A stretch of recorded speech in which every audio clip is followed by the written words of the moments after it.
அந்த மோர் பால் நல்லது இல்லைன்னு சொன்னீங்களே, இப்போ மோர் மட்டும் நல்லதான்னு கேட்கலாம்.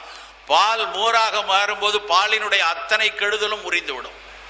பால் மோராக மாறும்போது அதில் உற்பத்தி ஆகக்கூடிய அந்த லாக்டோபாசிலஸ் கோடிக்கணக்கான அளவுல உடலுக்கு நல்லது செய்யக்கூடிய பாக்டீரியா அந்த மோர்ல இருக்கும். நீர் சுருக்கி மோர் பெருக்கி நெய்யுருக்கி உண்பார்தம் பேருரைக்கில் போமே பிடின்னு சித்த மருத்துவத்தில் சொல்லுவாங்க.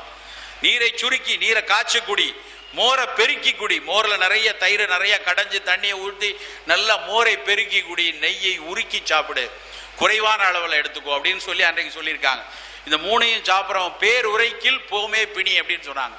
அந்த அளவுக்கு மோர் மிகச்சிறந்த ஒரு உணவு.